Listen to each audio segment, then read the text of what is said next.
Прва среда во февруари и прва среда во оваа 2023 година резервирана за нашата редовна соработка со Народниот правобранител. Во продолжение, почитувани гледачи, продолжуваме да ги промовираме вашите граѓански права и да ве подсетуваме дека во таа битка за остварување на сите ваши граѓански права имате голем сојузник во канцеларијата на омбудсманот, институција формирана и основана уште со Уставот и со осамостојувањето и задолжена да биде ваш заштитник во остварувањето на граѓанските права. Ова утро зборуваме со заменик народниот правобранител Лилјана Илиевска од подрачната канцеларија на народниот правобранител во Битола. Господи Илиевска, добро утро. Добре дојдовте во студиото на Телма. Добро утро, ви благодарам на поканата. Поздрав до гледачите. Како е во Битола? Дали битолчани се свесни дека имаат сојузник во вашата канцеларија и дали дали имате многу работа? Па имаме. Поради пандемијата веќе се е намален бројот на поднесени представки, нормално и посети на граѓаните, посебно тие 2 години кога требаше се почитуваат протоколите и не бевме баш секогаш лично достапни до граѓаните. Меѓутоа сметам дека битолчани и регионот кој што го опфаќа подрачната канцеларија, доволно ја знае институцијата Народен правобранител. Јас ги погледнав извештаите и статистиката која вели дека по Скопје Битола е град со најголем број представки кога станува збор за жалбите на граѓаните и обраќањата до вас.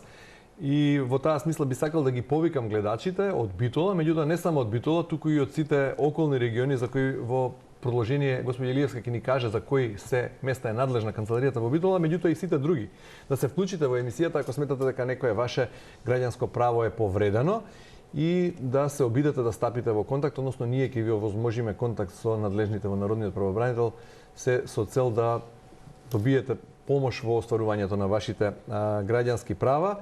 Во продолжение би сакал да ги замолам колегите од режијата да го пуштат прилогот на нашата колешка, односно на нашата дописничка од Битола Емилија Мисирлиевска.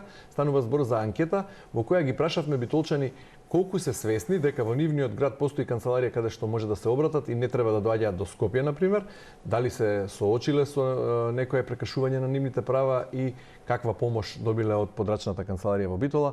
Во продолжение да ја чуеме колешката Емилија Мисирлиевска. Дали знаете дека Народниот правобранител има регионална канцеларија во Битола? Имам така слушнато, но не знам ни точно ни кај има, ни кај се наоѓа. Дали некогаш било повредено некое ваше право, па сте сакале некаде да го пријавите? Имало такви нешта, али не сум ни пријавил, ниту не сум имал потреба толку да. И ниту знам да ти кажам право. Сега нема ни потреба да. Појма немам јас. Појма немам, не знам. Ниту ме интересира. Никогаш не ви било повредено некое ваше право? Повредени се многу права, меѓутоа тоа е. Нема да побарате помош од Народниот правобранител? Не сум имал потреба до сега. Верувате дека може да ви помогне? Може, не знам. Не знам. За сега со оглед на оваа ситуација што е тоа не знам. Знам. Сте се обратиле некогаш? Сум се обратил, али нема ништо. Верувате дека може да ви помогне? Не верувам. Зошто? Затоа што не е ефикасен, до сега имам побарано многу пати и нема резултати никаква од него. Тој не е мој тем. Верувате дека Народниот правобранител може да ви помогне? Многу тешко. Зошто? Нема ингеренциите многу големи такви. Институциите не му дале такви ингеренции. Институцијата треба да му дај. Пример, јас бев на такво место, ама имав тогаш институцијата ми имаш дајано такви ингеренции да можам да ти помогнам, да му помогнам другиот, да му завршам некоја работа сите. А сега нема такви ингеренции. Тоа е за жал што го зборувам ова. Јас живеам во такво општество. Знам дека постои за граѓанството, меѓутоа колку ќе стигнеш и колку правина ќе најдеш и таму, не знам. Затоа што со овие извршители денешни кои се тие сите како екипно да работат за нив. Делат, пустат, штурат. Проверете неколку податоци од нашите сограѓани кој е мака и има со нив. Тоа е. Дали некогаш било повредено некое ваше право и дали сте имале потреба од Народниот правобранител? Имав таков случај, се обратив до кај него, меѓутоа секогаш ние втора класа на луѓе сме, не знаеме каде да мрдиме. Не знаеме. Одиме се, обраќам кај него, тие се во право, ние сме виновниците. Ние сме виновниците. Пример, за 17.000 денари, до сега ми има земено преку 130.000 денари и уште кој знае колку ќе биде до крајот. Чаре нема, кај да се обрата. Не верувате, значи дека може да помогне? Не верувам. Во ова нешто, ова е чудо. Да, еве, битолчани се запознати, меѓутоа не сосема, барем така велат во нивните изјави, и делуваат, звучат прилично апатични кога станува збор за довербата во институциите на системот и особено во тоа дека народниот правобранител може да им помогне во остварувањето на нивните права. Велат, ние сме виновни за се. И кога се во право се виновни, бидејќи живееме во такво општество, на што се должи, пред да објасните за кои места сте надлежни, како би ја искоментирале кусо оваа анкета во која видовме висок степен на апатија? Знаете, за жал, граѓаните се уште недоволно ги познават надлежностите на народниот правобранител. Народниот правобранител не носи меритурни одлуки за определено право на граѓаните. Народниот правобранител не е истражен, ниту орган на прогон. Народниот правобранител, кога ќе констатира повреда на правото на граѓанинот, успешноста на неговата работа и дали ќе успее или не да го заштити правото, пред се зависи од органот кој го повредил правото. Народниот правобранител доставува до органот укажување, препорака, мислење и го дава начинот за отстранување на тоа повреда. Меѓутоа, сепак зависи од раководното лице кое што раководи со тој орган.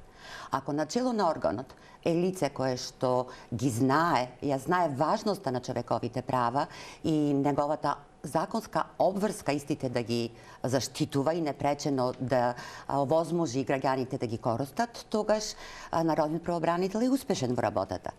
Веќе го имаме првиот гледач на линија, да му дадеме збори, да го вклучиме во програма. Добро утро, повелете, ве слушаме со господја Илиевска. Повелете со вашиот проблем. Еве ваква ситуација со мене. Претходниот народен правобранител, тој е омбудсмен Изет Меджети, пред 12 или 15 години. Господине, што бараш ти социјала кога примаш плата?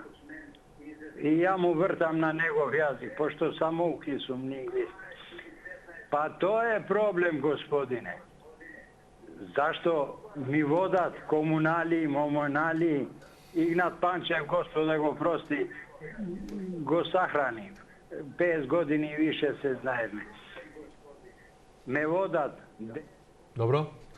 Ви благодарам на јавувањето. Не чувме конкретна поплака, односно беше ова некаков осврт на работата на претходниот народен правобранител Меджети, односно незадоволство одредено, меѓутоа не разбравме зашто. Ако ми дозволите да продолжам, да си ја продолжам мислата. Но доколку од другата страна на органот имаме ли раководно лице, функционер, градоначалник, раководител на сектор, кој што не му обрнува внимание на човековите права, на неговата законска обврска истите да ги овозможи, тогаш не постапува по укажувањата на народниот правобранител. И тогаш нормално народниот правобранител не може да ги заштити правата. Ве една реченица за кои општини сте надлежни како канцеларија во Битола и на што најмногу се жалат граѓаните во една реченица кус опис на канцеларијата во Битола и да одиме со следниот гледач. Подрачна канцеларија во Битола го опфаќа југозападниот регион на државата, покрај Битола, каде што е незиното седиште, ги опфаќа општините Прилеп, Крушево, Демирхисар, Кривогаштани, секако Могила, Иноваци, Ресен, Долнени, Градско, Росоман, Кавадарци и Неготино. Значи прилично голема територија и голем број општини со голем број граѓани. Меѓутоа сакам да напоменам дека сепак граѓаните можат да се обратат во било која подрачна канцеларија и во главната канцеларија во Скопје, заради тоа што оваа територијална надлежност не е определена со закон. Туку е определена по принцип на близина на општините кон седиштето на подрачната канцеларија. Да, го споив прашањето со тоа низ години на што најмногу се жалат битолчани и граѓаните од овие места, меѓутоа ајде имаме двајца гледачи кои чекаат да не ги задржуваме многу да им дадеме збор. Повелете во програма сте. Ве слушаме. Ало? Добро утро, ве слушаме. Добро утро, Иван на телефонот.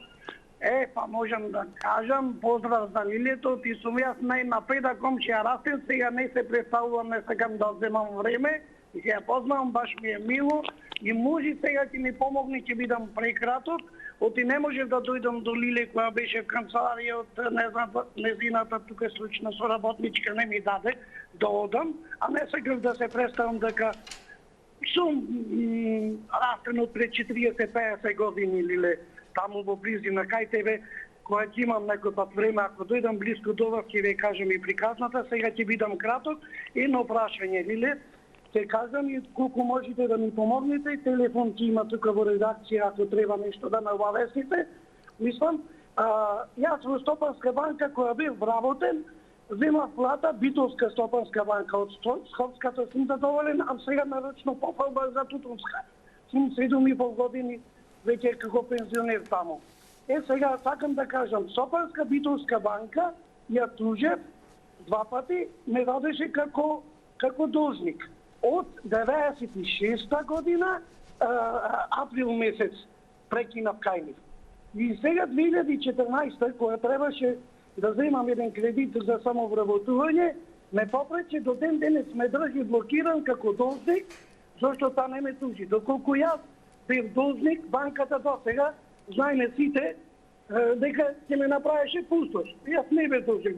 Тужев и му докажав во 2002, уствари 2003, април месец и мај месец ставил тој некој вработен од таму, беше од тие поголемите вработени, го заштитија, му докаже дека ставил пари да покријат 2 чекои и од тогаш до ден денес, да бидам пократок, сум блокиран, не можам да земам кредитче, например, да се поможиш во оваа лоша ситуација. Добро, господине, ви благодарам на јавувањето. Пред да ви одговори заменик народниот правобранител, ајде кус одговор, па и јас имам да се надоврзам со едно прашање. Да, вака народниот правобранител ги заштитува правата кога истите им се повредувани од страна на органите на власта.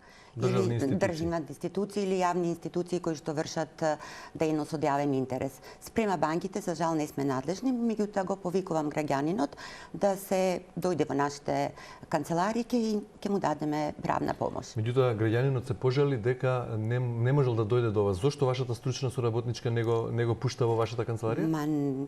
Тоа не е точно.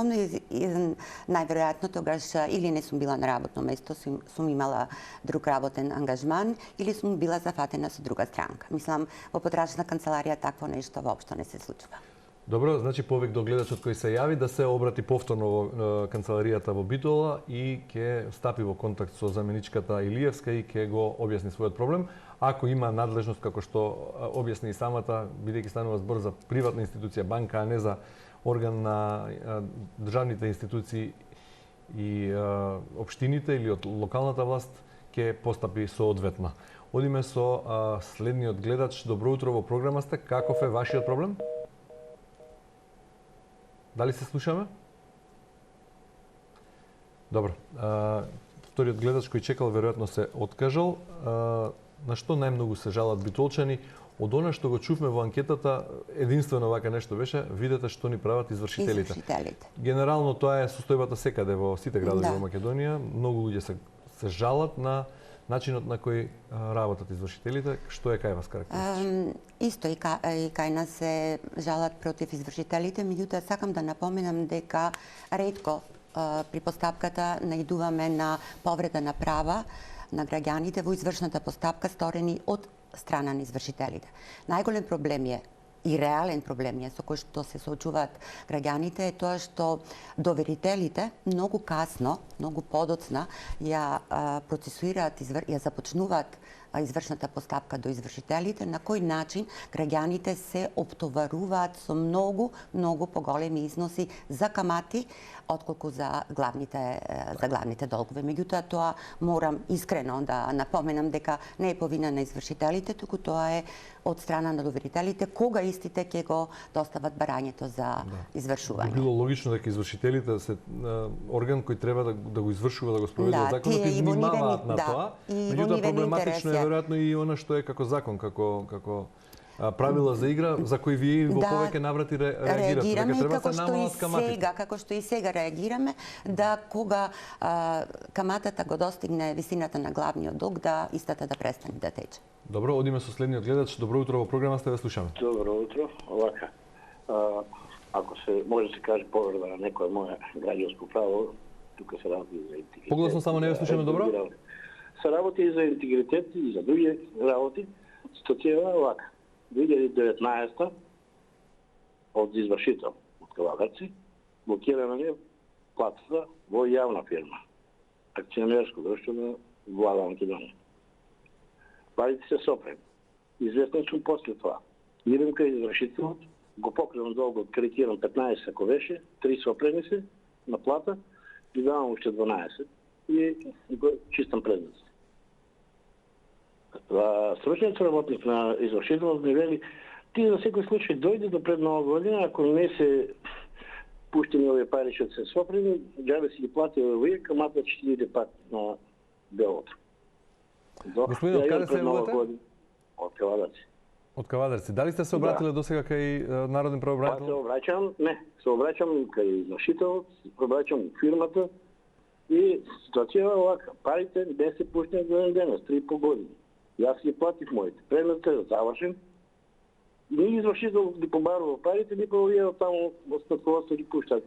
Во ред, во интерес на времето и на останатите гледачи, совет за гледачот, од Кавадарци се јавува, каде треба да се обрати? Кај нас, дефинитивно да се обрати во подрачната канцеларија на народниот правобранител, па ќе преиспитаме целата извршна поставка, односно дали е исплатена и причините зошто се уште... Кавадарци е во ваша надлежност? Да. Значи да дојде во Битола и да... Од причина да не случајно има некоја грешка, и дај Боже да е грешка, или пак се уште граѓанинот, иако го исплатил во целост главниот долг, има некое побарување по основ на камата или извршни Може ли за трошоци. гледачите кои не следат, веројатно и претходниот што се вклучи, да го кажете бројот на канцеларијата во Битола, каде што може да се обратат, за да закажат состанок, за да не доаѓаат, зборувам за луѓе во другите градови кои треба да патуваат до Битола, да дојдат на сигурно кога сте таму и кога може да ги примите. Да, тоа е 047 047 242 310 242 310 и 047 242 210.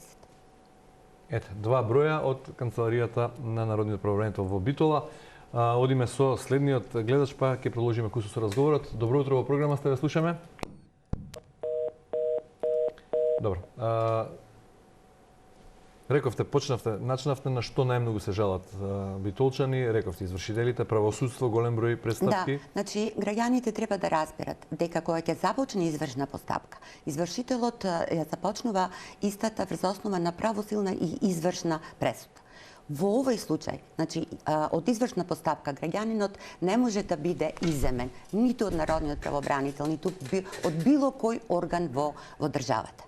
Значи, единствено народниот правобранител може да реагира ако има сомнежи за спроведување на извршната постапка од страна на извршителот спротивна на закон. Ајде одиме со следниот гледач сега. Добро утро во програма, сте ве слушаме. Како е вашиот проблем? Да. Сакав да прашам што се случи со предлог законот за отпис на каматите и репрограмирањето на долгови, кој беше донесен од страна на владата на Република Македонија на седмицата одржана на 16.2.21 година во петиот пакет мерки за справување со последиците од COVID-19, под мерката 22.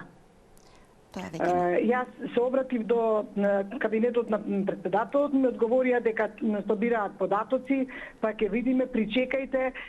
Потоа ми одговорија дека е тоа под надлежност на Правда. Се обратив до Правда, од Правда ми одговорија дека наведениот закон со писмен допис од страна на владата на 22.2.2022 година е повлечен од собранието и не е под нивна надлежност. Видите сега, еднаш ми викаат од кабинетот на председателот дека е под нивна надлежност, а сега ми велат дека не е под нивна надлежност од Министерството за правда.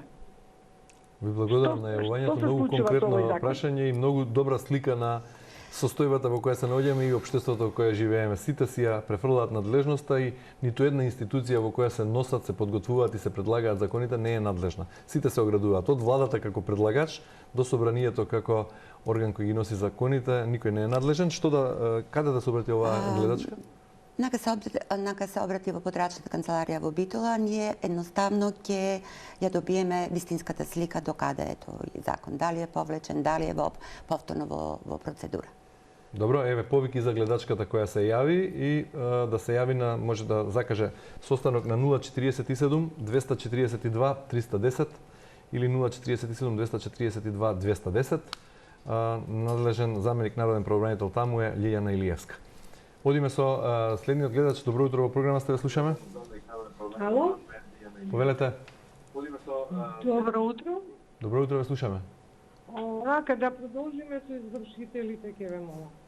Значи, се случува да е избришено предпријатието од регистар, што ги брише оние предпријатија кои не функционира долги години.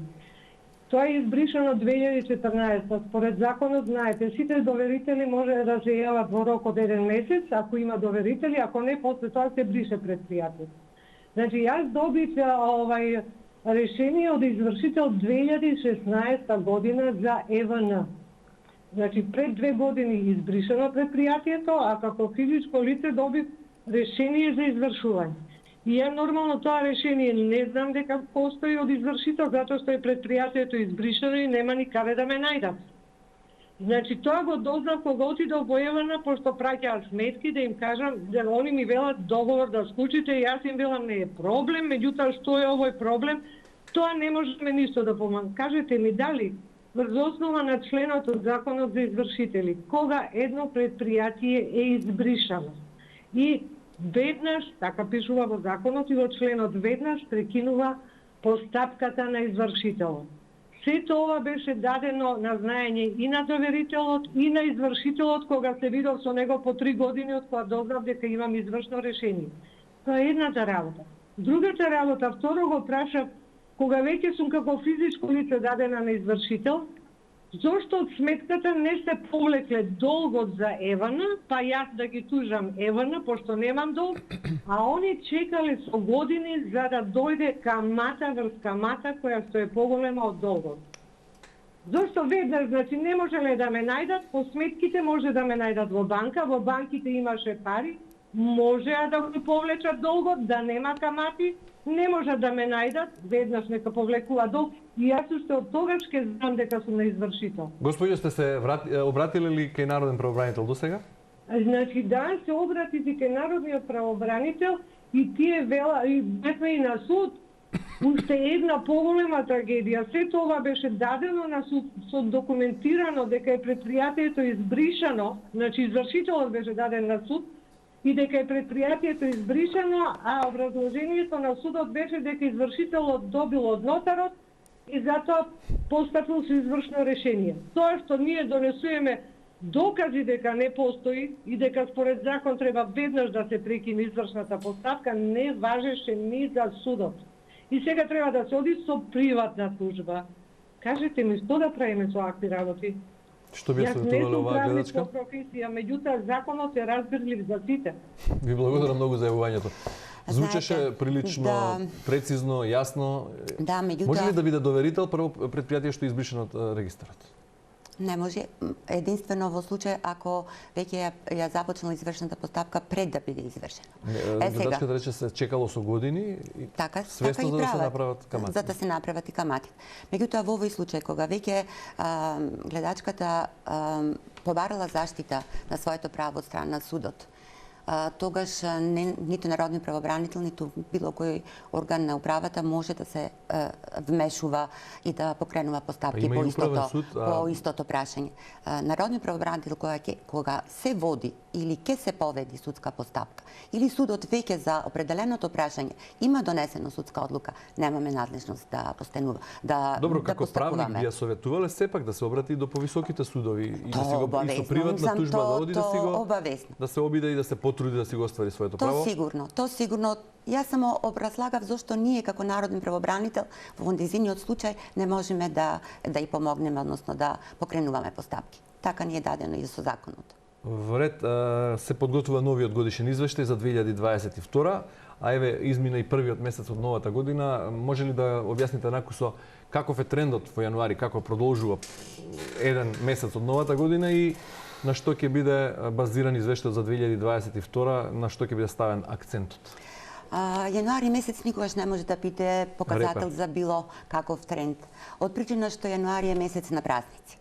И поради тоа, како сите ние да сакаме да ги подзабораваме проблемите со кои што се соочуваме и се препуштаме на празничната атмосфера. И токму во јануари има најмалку број на поднесени представки и најмалку посети од страна на граѓаните скоро во секоја година. Има гледач, меѓутоа и кусок сме со време. Ајде да му дадеме шанс уште на овој. Повелете, добро утро, сте во програма, сте, ве слушаме. Ало? Ајде, ве слушаме, повелете. Гледаме овие проблемиве, тоа порано е познато што кажа за да се брише долгот ако некое предпријатие пропаднало. Мислам дека тоа само кај нас се практикува, да не се враќа долгови, да се забошатат и така натаму. Еве сега имаме случај банката што беше стечајна постапка и сега значи да се ескивираат тие долгови.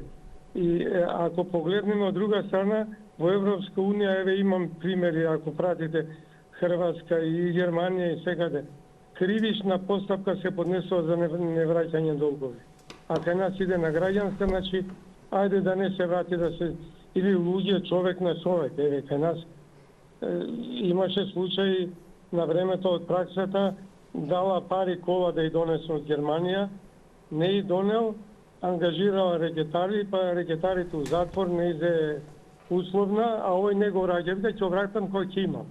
Добро, ви благодарам на забелешката и на сугестиите. Што би кажале во однос на констатацијата, односно Сосема нормално. Доверителот сака да се ги наплати своите поверувања, а проблемот е кај должникот, што должниците единствено сакат да ги платат своите долгови, меѓутоа во навреме, да бидат известени и со што помалку камата. Добро, во текот на емисијата најмногу доминира луѓе што се јави, што се жалеа на повторно на проблемот со соочување со извршителите. Да. И тука од вкупно 269 представки, статистиката вели дека навистина правосудството е скоро прво во врвот е 27 представки. Меѓутоа гледам тука и потрошувачки права и права од работни односи. Дали институциите на локално или на централно ниво повеќе ги прекршуваат правата на граѓаните од вашиот регион кога станува збор за работните односи? Па вака, дефинитивно локалните власти, пошто ние минатата година ми се чинеше како да се вративме во годините кои што сите ние мислевме дека веќе се позади нас. Масовна повреда на правата од работен однос и во основните училишта, од органите на управување, од директорите, од страна на локалните власти и посебно комисиите за трансформација на работниот однос во образованието, масовно се повредува правата на наставниците и стручните соработници од скоро секоја локална власт во републиката. Тоа се должи на политички реваншизам во најголем број случаи, веројатно како на секоја промена на власта се случува. Да. Исто. Затоа велам како да се вративме во годините кои што мислевме дека се многу позади нас. Комисиите за посебно би се навратила за комисиите за трансформација на работниот однос, требаше голем напор на народни правобранител, новите градоначалници конечно да ги формираат тие комисии. Па потоа комисиите да не одржуваат седница или ако одржуваат седница селективно да постапуваат по барањата. Потоа локалните власти исто така вршеа неверојатно влијание врз изборот или разрешувањето на директорите. Им се чинеше како да мора да се избере или директор по нивна волја и надвор законска постапка претходниот директор да биде разрешен. Потоа секако имаше и поднесени представки заради поништување на јавен оглас, иако има кандидати кои што ги исполнуваат условите, пошто не се јавил кандидатот кој што требало да се јави, преместување од едно на друго работно место, неизвршење избор на наставник предложен од страна на училишниот одбор, хаос. Господин Ивановска, не ве прашав за многу работи, за посетите ненајавени на кои имате право на затворите и на домовите за стари лица, на здравствените установи, меѓутоа се надевам дека ќе имаме можност во некоја наредна пригода да разговараме и за сите други детали кои се во ваша надлежност. Сега, во овој момент би ги повикал сите гледачи кои се обидоа, не успеа да се јават поради недостиг на време, дека тоа може да го сторат по завршувањето на емисијата на 047 242 310 на телефонскиот број од подрачната канцеларија на Народниот правобранител во Битола и да закажат термин за состанок со господја Лилјана Илиевска. Ви благодарам многу за доаѓањето, за патувањето од Битола и за учеството во утринската програма на Телно. Благодарам и вас. Посакувам успех во работата. Ви благодарам.